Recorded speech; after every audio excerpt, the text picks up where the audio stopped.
talk a little bit about toxic positivity or positivity overall. Like, how do you feel about that?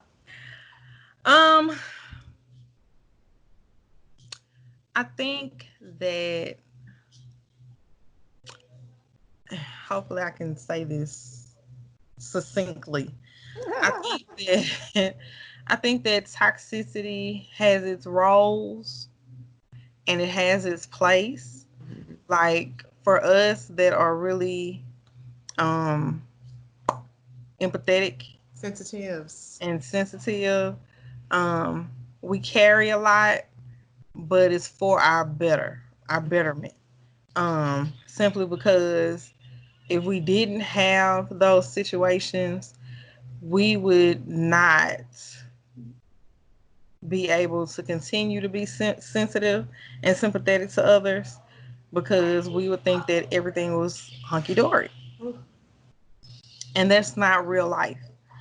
You know what I mean? Because even with like the whole positivities, name it, claim it, no negativity, no, that whole mantra, sometimes you set yourself up for disillusion.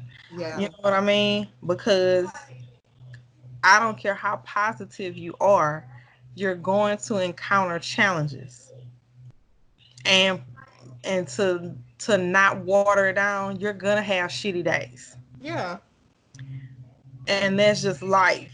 But if you get caught up in these mantras and these, delusional name it and claim it situations, Mm-hmm. and you get caught up, especially with the people that they never have a bad day, they never have a challenging day, you setting yourself up for failure. Yeah. So because like my favorite story in the Bible, I don't know if I told you about this, is Job. Mm.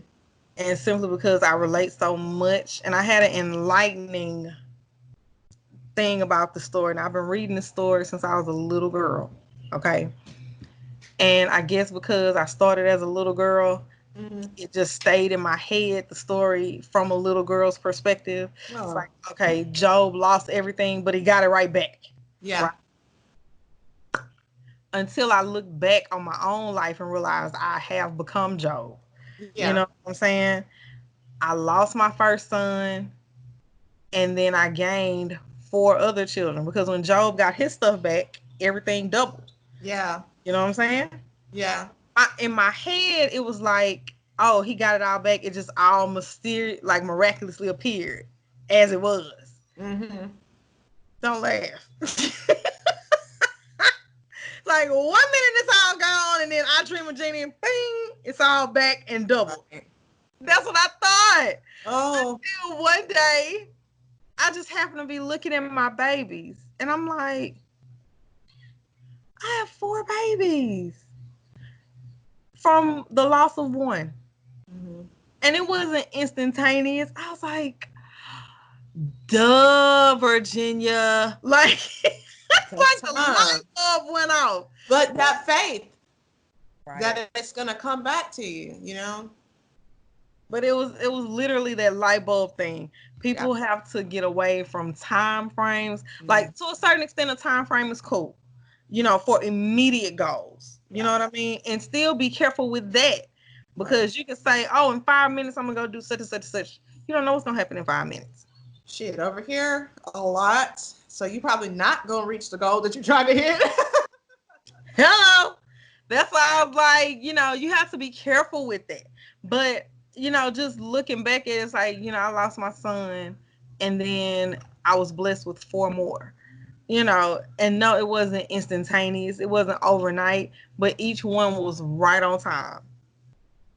And it's just like with my last daughter, all my children were kind of happy babies for the most part, but she is different. And it's so different, it's scary. It's like when she cries, I have a panic attack because she doesn't do it, you know?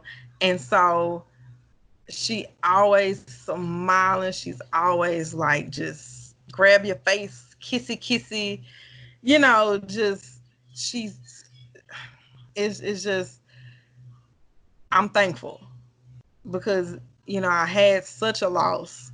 And, even when I lost my mother and then, more recently my brother, it's like all of this loss of love has been replenished. You know what I mean? And while it may not be, I would love to have had the picket fence and, the 5-bedroom home with the husband and, all that good stuff. That may not necessarily be in the cards for me at this juncture. You know, who wants that perfect love story, anyway? But I won't go and neglect what I have. I may not have a particular love in a certain avenue, but I am loved and I have a fulfilling love, you know. And it's not just because I'm a mother, even the people that don't have children, I challenge them, to okay, this is the best way I can put it.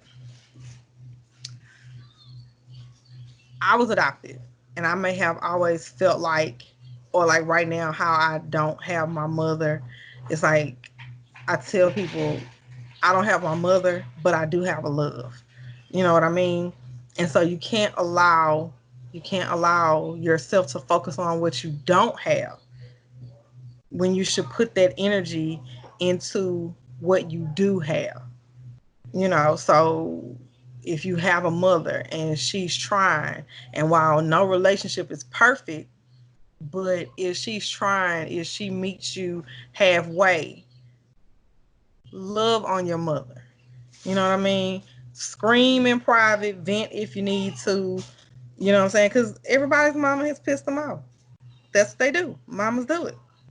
But don't allow that to negate what you have. Don't focus on what you don't have. Like, oh, I don't have a man, and I don't want a man, I don't want none. But you have a daughter or a son or multiple children that are loving on you regularly. And instead of you running out trying to spend time with people who could care less about you or only focused on one part of you, you have this person or these people that are focused on loving all of you.